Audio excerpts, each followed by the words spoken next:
Bonjour à tous et bienvenue à ce cours sur l'hydrologie. Aujourd'hui, nous allons plonger au cœur de l'eau, explorer son cycle, ses processus et son importance cruciale pour notre planète. Avant de commencer, je vous présente le plan que nous allons suivre. Tout d'abord, une introduction à l'hydrologie. Ensuite, nous étudierons le cycle hydrologique. Nous analyserons les différents processus qui composent ce cycle. Nous aborderons le concept important du bassin versant. Puis, on va voir les différences entre l'hydrologie de surface et l'hydrologie souterraine. Enfin, les applications de l'hydrologie dans divers domaines. L'hydrologie est l'étude de l'eau sur Terre. C'est une science fascinante qui explore le cycle de l'eau, son mouvement, sa distribution et ses interactions avec l'environnement. Qu'est-ce qu'un cycle hydrologique? Et comment l'eau passe-t-elle d'un état à un autre? Le cycle hydrologique est un système dynamique et continu qui décrit le mouvement de l'eau sur Terre. Imaginez un voyage de l'eau. L'eau s'évapore des océans, des lacs et des rivières, se transforme en vapeur d'eau, monte dans l'atmosphère, se condense pour former du nuage, retombe en pluie, neige ou grêle, s'infiltre dans le sol, alimente les rivières et retourne à l'océan.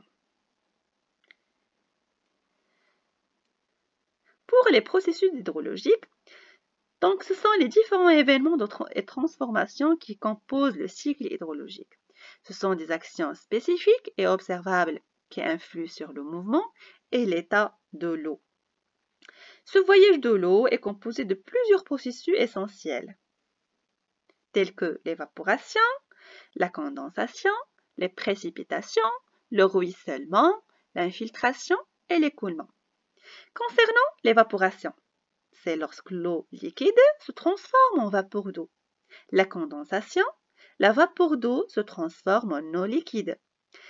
Les précipitations, l'eau tombe du ciel sous forme de pluie, neige ou grêle.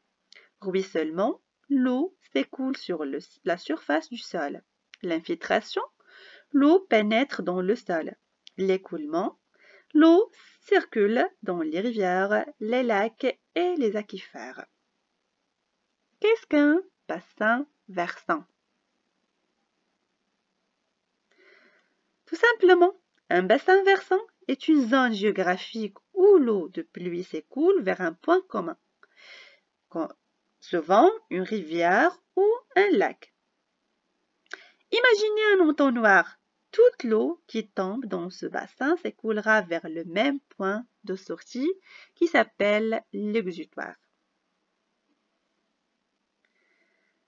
Comme vous voyez, les deux images illustrent le concept fondamental de l'hydrologie, à savoir la relation entre les précipitations, le ruissellement et le débit d'un cours d'eau.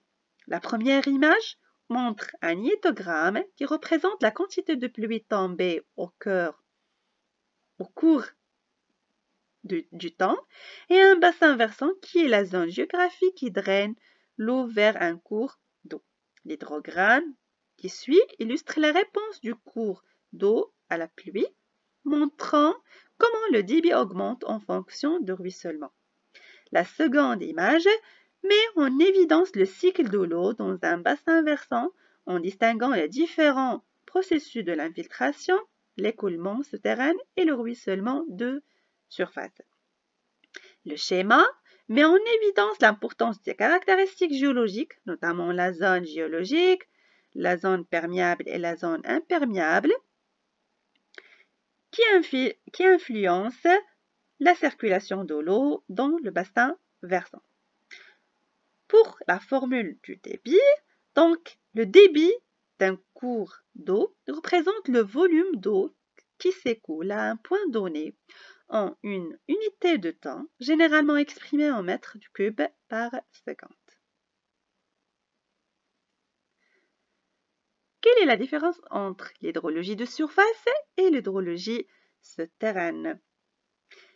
L'hydrologie se divise en deux branches principales. L'hydrologie de surface, c'est l'étude des eaux de surface comme les rivières, les lacs, les réservoirs et les glaciers, ou bien l'eau visible, l'hydrologie souterraine, l'étude des eaux souterraines qui sont stockées dans les aquifères sous la surface de la Terre. Comme vous voyez,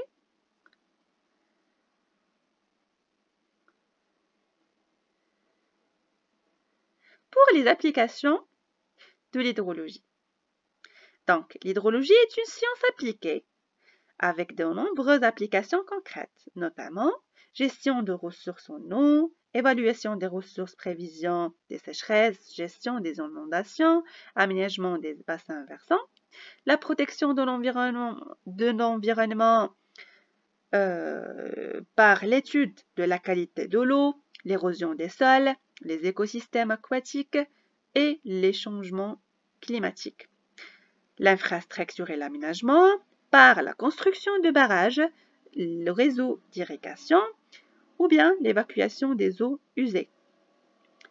Par la recherche et l'innovation, bien sûr, modélisation hydrologique, télédétection, système d'information géographique SIG ou bien d'autres technologies.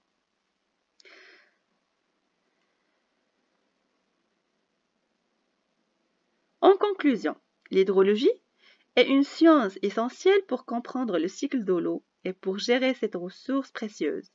L'eau est au cœur de la vie sur Terre et sa protection et sa gestion durable sont des enjeux majeurs pour les générations futures.